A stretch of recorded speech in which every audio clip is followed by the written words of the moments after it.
పరిశుద్ధ గ్రంథం బైబిల్లో యెషయా ప్రవచన గ్రంథం 43వ అధ్యాయము 18, 19 వచనాలు చదువుదాం. మునుపటి వాటిని జ్ఞాపకం చేసుకోవద్దు, పూర్వకాలపు సంగతులు తలంచుకొనకుడి. ఇదిగో నేను ఒక నూతన క్రియను చేయుచున్నాను, ఇప్పుడే అది మొలుచును, మీరు దానిని ఆలోచించరా? నేను అరణ్యముల త్రోవను కలుగు చేయుచున్నాను, ఎడారులో నదులను పార చేయుచు ఉన్నాను. ఆయన మన జీవితంలో నూతనమైన కార్యాలు చేయాలంటే పూర్వకాలపు సంగతులు మీరు తలంచుకోవద్దు. 2024 ఏమైంది? ఇప్పుడు పూర్వకాలం అయిపోయింది. అది గడిచిపోయిన కాలం. అది ఇక మరలా వస్తుందా? ₹1,00,00,000 ఇస్తాను, 10 కోట్లు ఇస్తాను, నాకు 2024లో డిసెంబర్ 25 కావాలంటే వస్తుందా? డిసెంబర్ 25లో 1 అవర్ కావాలి నాకంటే ₹1,00,00,000 ఇస్తానన్నా దొరకదు. కనీసం ఒక 10 నిమిషాలని ఇస్తారా? 2024లో మాకు డిసెంబర్ 25లో కనీసం ఒక 10 నిమిషాలంటే 10 నిమిషాలు కాదు కదా, 10 సెకండ్లు కూడా ఇవ్వలేరు. ఎందుకంటే అది గడిచిపోయిన కాలం, అది గత కాలం. బైబిల్ సెలవిస్తుంది, పూర్వకాలపు సంగతులు మీరు తలంచబాకండి. Praise the lord. ఎందుకంటే నేను ఒక నూతన క్రియను చేస్తూ ఉన్నాను. హల్లెలూయా. అరణ్యములో నేను త్రోవను కలుగు చేస్తాను, ఎడారిలో నదులు నేను పార చేస్తాను. చాలామంది ఈ నూతన సంవత్సరంలో ప్రవేశించినప్పటికి కూడా కొంతమంది పాత కాలంలోనే, పూర్వకాలంలోనే ఉండిపోయారు. చాలామంది అక్కడ నుండి రాలేకపోతున్నారు. మనుషులు ఇక్కడ ఉన్నారు కానీ వాళ్ళ మనసు పాత సంవత్సరపు కొన్ని కార్యక్రమాల్లో ఎక్కడో చిక్కుకుపోయినట్టుంది, ఎక్కడో ఇరుక్కుపోయినట్టున్నారు. అందుకే దేవుడు అంటాడు, వాటన్నిటిని మీరు తలంచదు. మనుషులు ఎక్కడున్నా మనసు గత కాలంలో, గత సంవత్సరాలు, గత జీవితంలో, గత అనుభవాలు ఒకవేళ మన జీవితాలు చిక్కుకుపోయాము, విడుదల పొందమంటున్నాడు దేవుడు. విడిచిపెట్టి రమ్మని అంటున్నాడు. విడిచిపెట్టి వచ్చినప్పుడు నూతన క్రియలు నేను చేస్తాను. స్తోత్రం చెప్పండి అందరూ గట్టిగా. హల్లెలూయా. గత కాలంలో మనుషులు చిక్కుకుపోవడం ఏంటి? గత కాలంలో పూర్వకాలపు సంగతిలో మనిషి యొక్క మనసు చిక్కుకుపోవడం ఏంటి అని మనం ఆలోచిస్తే, ప్రియులరా, మనుషులు 2 భాగాలుగా డివైడ్ చేస్తే వాళ్ళలో ఒక గుంపు ఏంటంటే గతంలో వాళ్ళని వరించిన విజయం, గత కాలంలో వాళ్ళు పొందిన ఆ విజయం, గత కాలంలో వాళ్ళు పొందిన సంతోషం, గత కాలంలో పొందిన ఆ విజయోత్సవాలతో ఊరేగిన అనుభవాలు, వీటిని పట్టుకుని ఉంటారు. నేను 2024లోనండి, అది జూన్ నెల అండి, ఆ రోజు మా జీవితంలో ఒక దేవుడు గొప్ప కార్యం చేశాడండి, నేను అలా చేశానండి, నేను ఎలా ఉన్నానండి, అలా సాధించానండి అని గత కాలంలో బతికేస్తూ ఉంటారు కొంతమంది. Praise the Lord. అనుదిన ఆహారాన్ని దేవుడు మనకు దయచేస్తాడు. ప్రతిరోజు మన్నాని దేవుడు, ఏనాటి కావలసిన మన్నాని దేవుడు ఆ రోజే వాళ్ళకి దయచేస్తూ వచ్చాడు.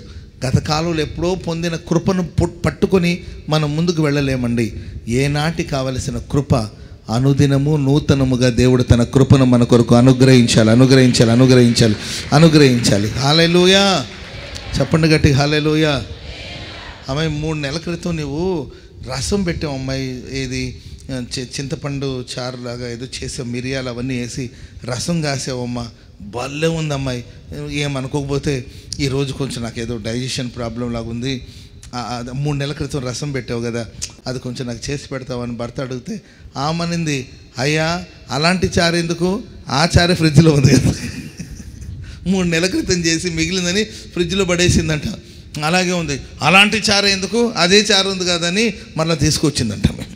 సరే, ఫ్రిడ్జ్లో సంగతి పక్కన పెడితే మన మైండ్లో కూడా పాత జ్ఞాపకాలు, సరే పాత జ్ఞాపకాల్లో మనం పొందిన విజయాలే కావచ్చు, చాలు. ఇంకా అప్పుడు దేవుడు అప్పుడు ఇచ్చిన విజయం చాలు. రాబోయే కాలంలో అంతకన్నా మహిమ కలిగిన విజయాలు మనం చూడబోతున్నాం. స్తోత్రం చెప్పండి గట్టిగా. సరే, ఆ విజయాన్ని చేత పట్టుకోవడం వల్ల జరిగేది ఏంటంటే, గొల్యాతు అనే వ్యక్తిని గురించి బైబిల్ మనం చూస్తాం. 40 రోజుల నుండి వస్తున్నాడు, సేమ్ డైలాగ్.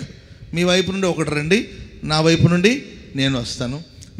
మీరు ఓడిపోతే మీరు బానిసలు అవ్వాలి, నేను ఓడిపోతే మేము మీకు బానిసలు అయిపోతాం. 40 రోజుల నుండి కనీసం డైలాగ్ అయినా మార్చవచ్చు కదండి. సేమ్ డైలాగ్ రావడం, ఏం లేదు, శుభ్రంగా తింటాడు, నిద్రపోతాడు, బయలుదేరి వస్తాడు. ఇదిగో ఎవరన్నా వస్తారా సార్, మేము ఎవరు రాలేదు, సర్లేని వెళ్తాడు.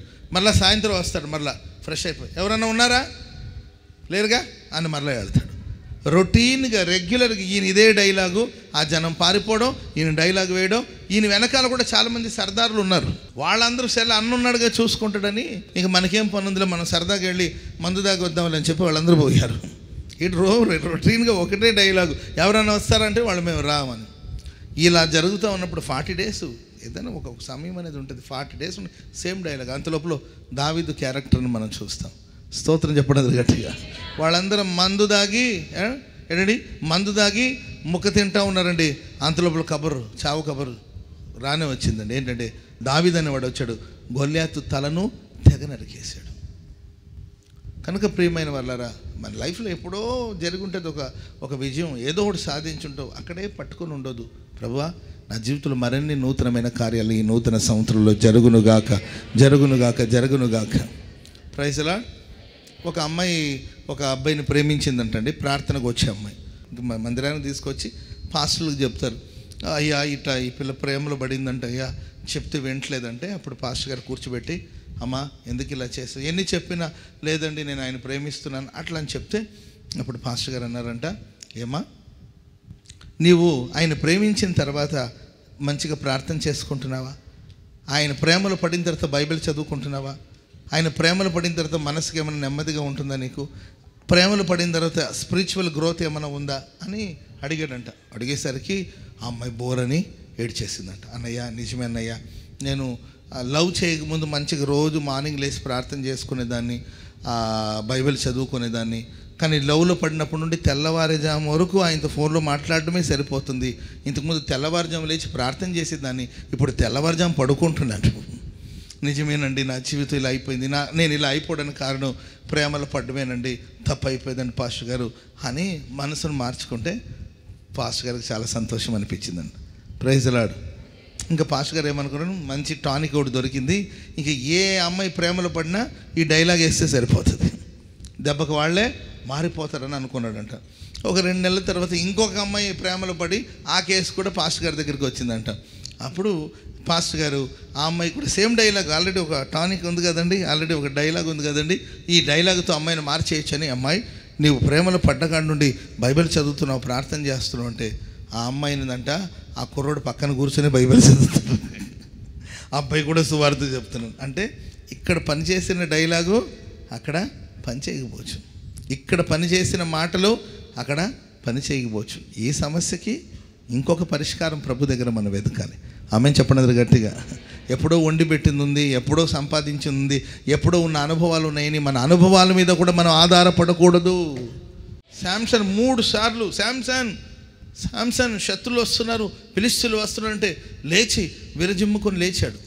ఫస్ట్ టైము లేచినప్పుడు ఏదో అద్భుతం జరిగినట్టుంది, సెకండ్ టైము అదే, థర్డ్ టైం అదే, ఫోర్త్ టైం అదిగో శాంసన్ అన్నారు. అప్పుడు కూడా విరజిమ్ముకొని లేద్దామని చూశాడండి, కానీ లేవలేకపోయాడు. ఎందుకంటే అప్పటికి తన బలాన్ని కోల్పోయాడు. కనుక గత కాలంలో మనకు ఏదో కలిగిన మేలులు, గత కాలంలో మనం పొందిన విజయాలు, గత కాలంలో మనం పొందిన అనుభవాలని పట్టుకొని నాకు అనుభవాలు ఉన్నాయండి పాస్టర్ గారు, ప్రైజ్ లార్డ్, 1000 మందికి ఈజీగా చిటికలేసే దాంట్లో నేను వంట చేసేస్తాను అంటారు, అక్కడే పప్పులో గాలేస్తారు. ఖచ్చితంగా ఆసారి ఆ వంట దరిద్రంగా ఉంటుంది. ఎప్పటికప్పుడు శ్రద్ధతో ఏంటండి, ఎప్పుడు మన అనుభవాల మీద ఎప్పటికీ దేనికి పనికి వస్తుంది మన అనుభవాలు, ఆయన కృప మీద మనం ఆధారపడి బ్రతకాలి. అనుదినము దేవుడి దగ్గర మనం ఆయన కృపను పొందుకోవాలి. Praise Lord. రెండవదిగా కొంతమంది గత కాలంలో జరిగిన ఓటమి, గత కాలంలో వాళ్ళు ఓడిపోయింటారు కదండి, అక్కడే చిక్కుకుపోతారు. అయ్యో ఒకప్పుడు నాకు అపజయం వచ్చింది, ఇప్పుడు యాక్సిడెంట్స్ అవి జరుగుతుంటుంది, ఆ ఏరియాకి వచ్చేసరికి సడన్గా షవరింగ్ వచ్చేస్తుంది. అంటే ఇక్కడ మనకి ఇలా జరిగింది కదా, ఒకసారి జరిగిందంటే ప్రతిసారి జరగాలని ఏం లేదు కదా. స్తోత్రం చెప్పండి గట్టిగా.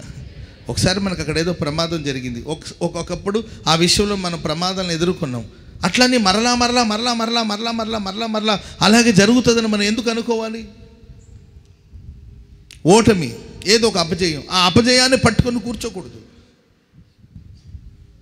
దావీదు భక్తుడి చరిత్ర మనం చూస్తాము. కొడుకు కోసం కన్నీళ్ళు విడిచాడు, ప్రార్థన చేశాడు, బ్రతుకుతాడేమో ఆశపడ్డాడు, కానీ బ్రతుకలా చనిపోయాడు ఆయన. బ్రతకలేదండి, ఆయన చనిపోయాడు. చనిపోయిన వెంటనే చూడండి దావీదుకి వివరం తెలిసింది. అప్పటిదాకా ఏడుస్తున్నాడు, ఫాస్టింగ్ ఉన్నాడు, ప్రేయర్ చేస్తున్నాడు, నా బిడ్డను కాపాడమని ప్రార్థన చేస్తున్నాడు. దేవుడు కాపాడలేదండి.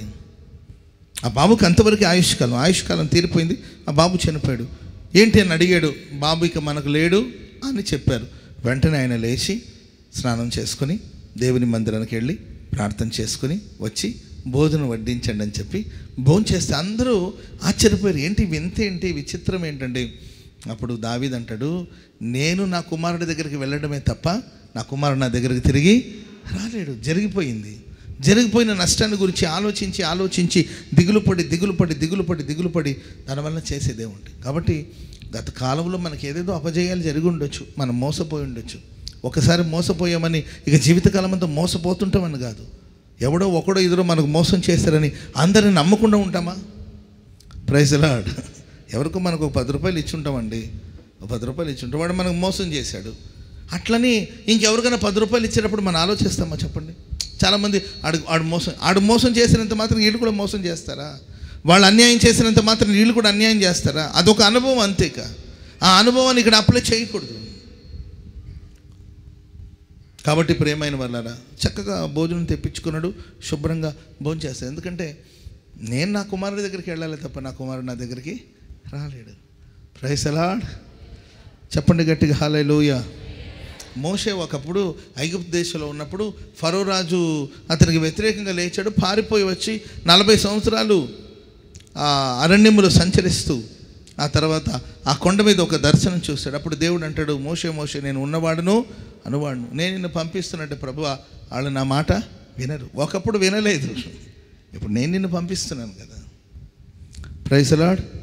వాళ్ళు నా మాట వినరేమో, నా మాటకు వాళ్ళు లోబడరేమో, నేను మాట్లాడలేను, ఇలా కుంటి సాకులు చెప్పడం ప్రారంభించాడు.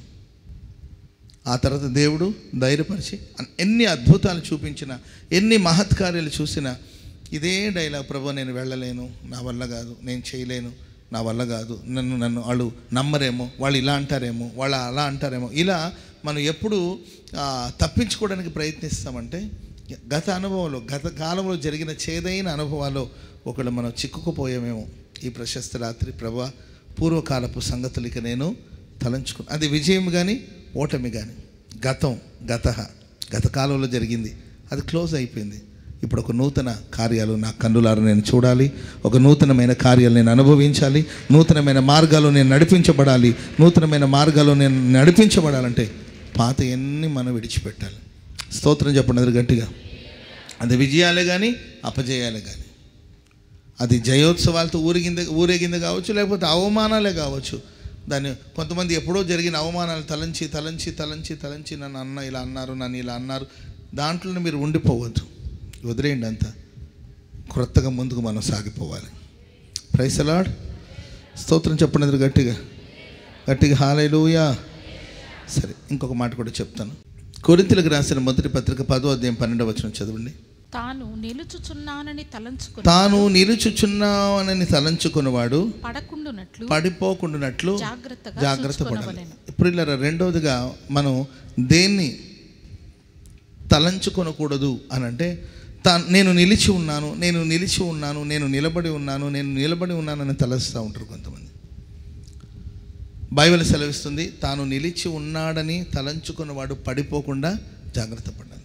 కొంతమందికి నేనేంటి, నాకేం కొదవా, నాకు అన్నీ ఉన్నాయి, నేనేమైనా చేయగలుగుతాను అని మనం ఆయా సందర్భాల్లో నేను నిలబడి ఉన్నాననే అతిశయంతో గర్వంతో సాగిపోతుంటాం. మనం జాగ్రత్త పడాలి. Praise the Lord. ప్రియులారా, నేను నిలబడి ఉన్నానని తలంచుకోకూడదు.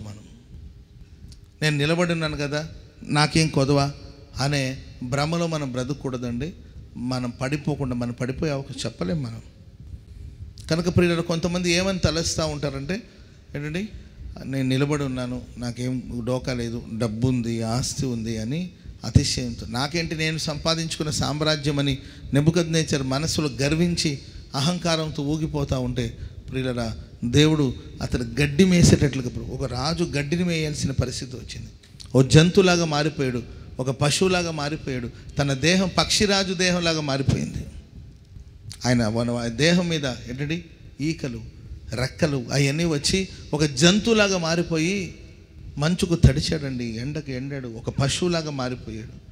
అప్పుడు తన మనసును మార్చుకుని బుద్ధి తెచ్చుకుంటే అతడు దేవుడు కనికరించి ఆయన పోగొట్టుకున్న దాన్ని మళ్ళీ తిరిగి తనకు దయచేశారు.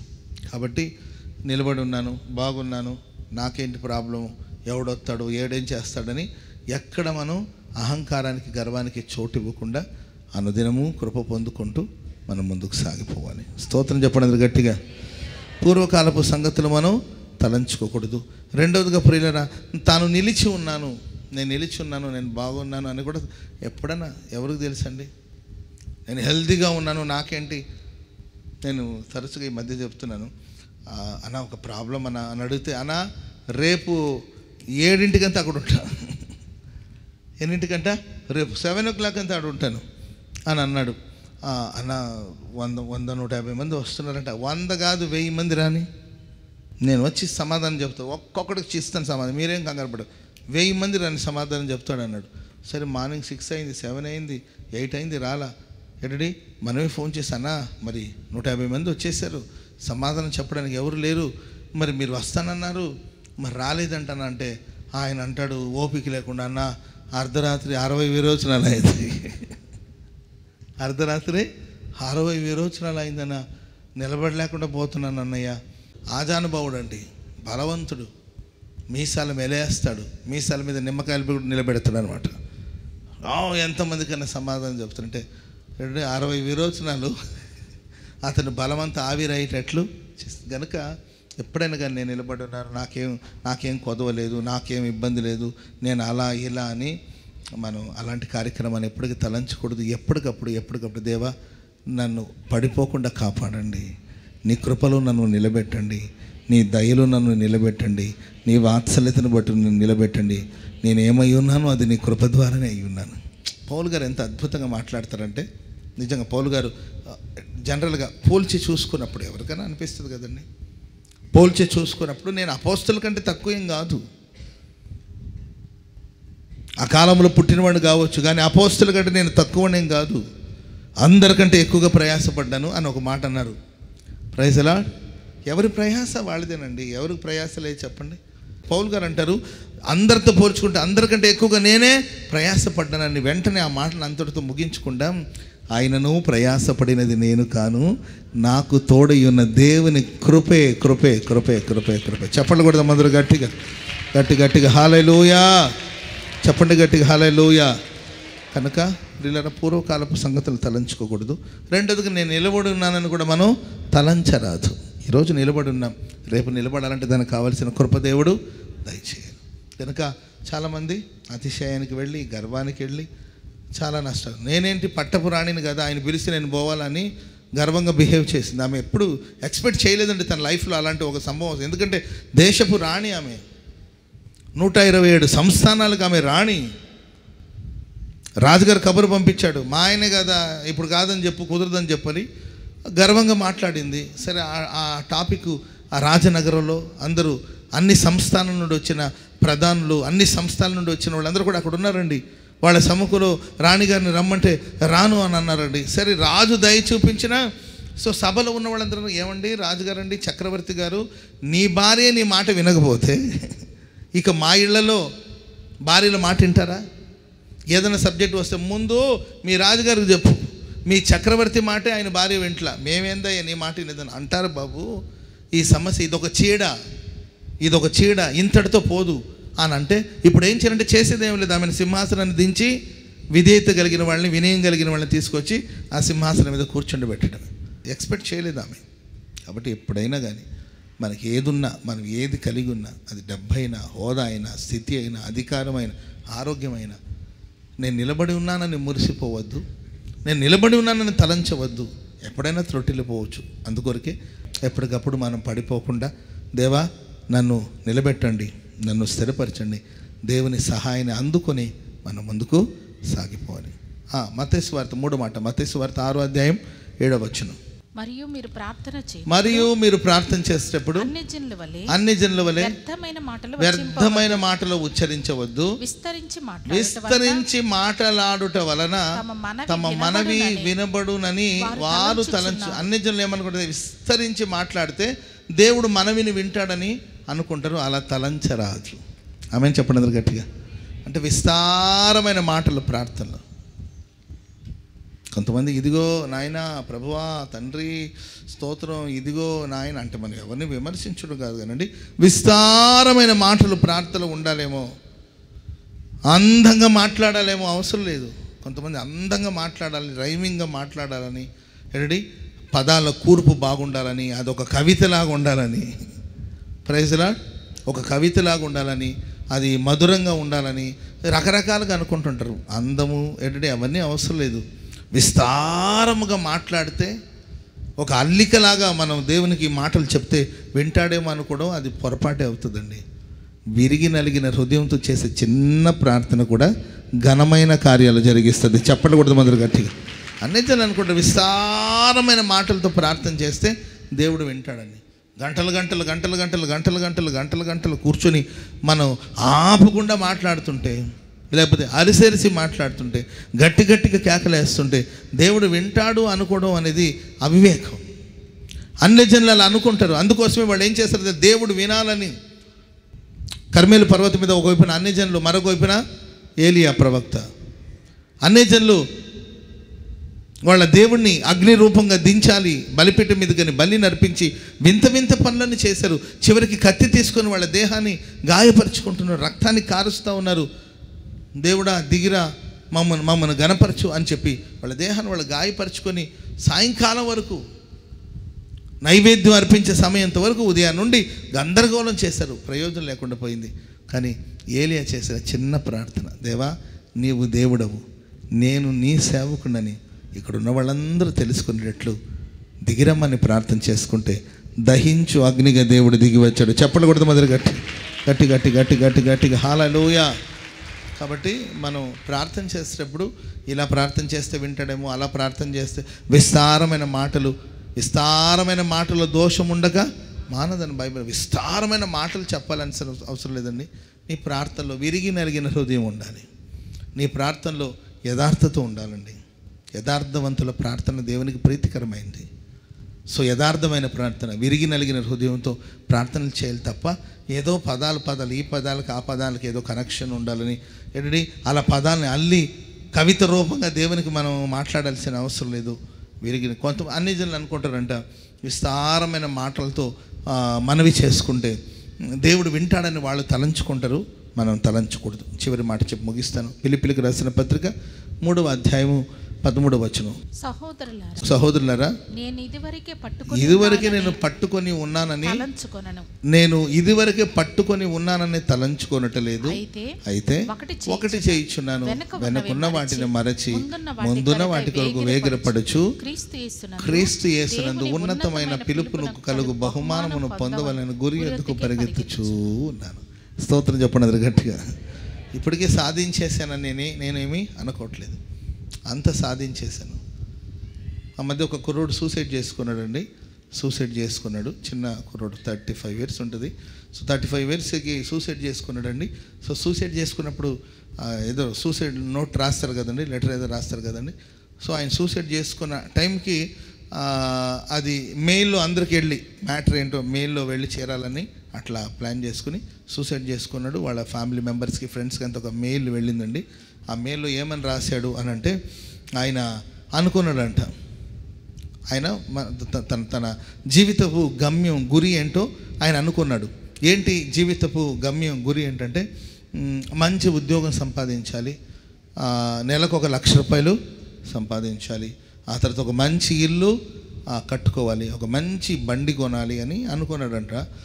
తన లైఫ్లో, తన జీవిత కాలం అంతట్లో ఎప్పటికైనా కానీ ఈ స్థాయికి చేరుకోవాలి, నేను మంచి జాబ్ సంపాదించి నేను చచ్చే లోపల ఒక అద్భుతమైన ఇల్లు కట్టాలి, నేను చచ్చే లోపల ఒక అద్భుతమైన వాహనంలో నేను తిరగాలి, నేను చచ్చే లోపల ఒక పెద్ద ఉద్యోగాన్ని సంపాదించి నెలకు 1 లక్ష రూపాయలైనా సంపాదించాలని తన మనసులో అనుకున్నాడంటండి.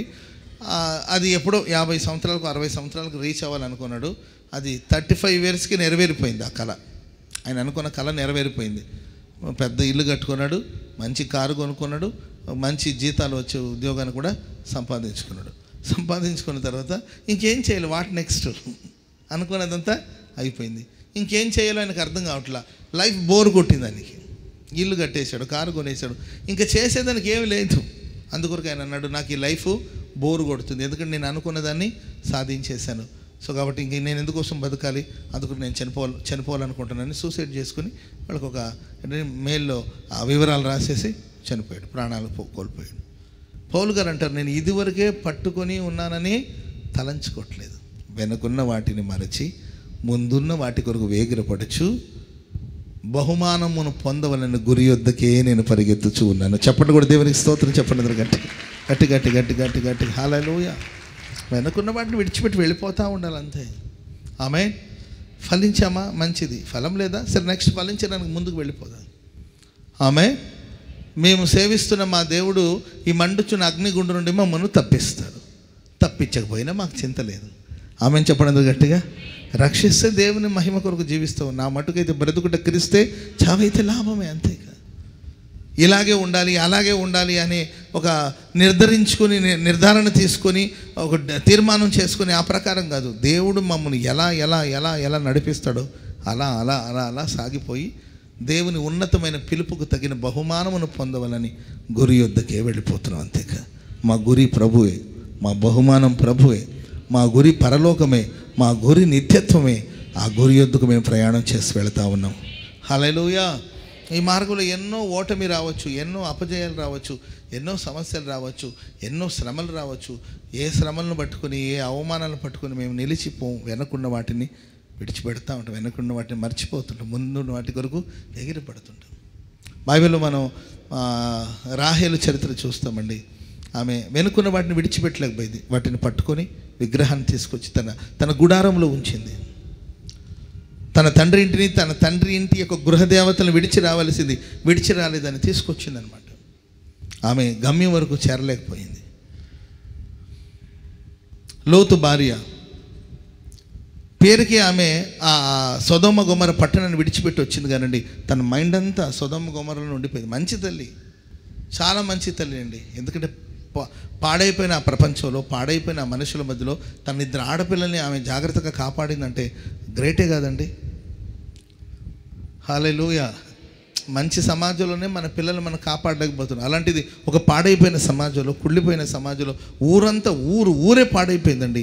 ఆ పాడైపోయిన ఆ ఊరిలో ఇద్దరు ఆడపిల్లల్ని ఆమె క్రమంగా పెంచింది, జాగ్రత్తగా పెంచిందంటే గ్రేటే కదండి. మంచి తల్లి. ఎప్పుడైతే ఆ తల్లి బిడ్డలకు దూరం అయిపోయింది, ఆ తర్వాత ఆ బిడ్డల జీవితం పాడైపోయింది. బైబిల్ మనకు హెచ్చరిస్తుంది ఆ విషయాలు. కానీ అలాంటి తన పిల్లలకు బుద్ధి చెప్పింది, తన పిల్లలకు మంచి చెప్పింది, కానీ తన మనసు మాత్రం ఆ దేశంలో సొదొమ గొమొరలో ఉండిపోయిందండి. అందుకే మార్గ మధ్యలో ఆమె వెనుదిరిగి చూసి ఉప్పు స్తంభముగా మిగిలిపోయి ఈరోజు మనకు ఒక హెచ్చరికగా నిలబడింది ఆమె జీవితం. కాబట్టి వెనుకున్న వాటిని విడిచిపెట్టండి, వెనుకున్న వాటిని విడిచిపెట్టండి. ముందున్న వారి కొరకు మనం వేగిరపడాలి. Praise the lord.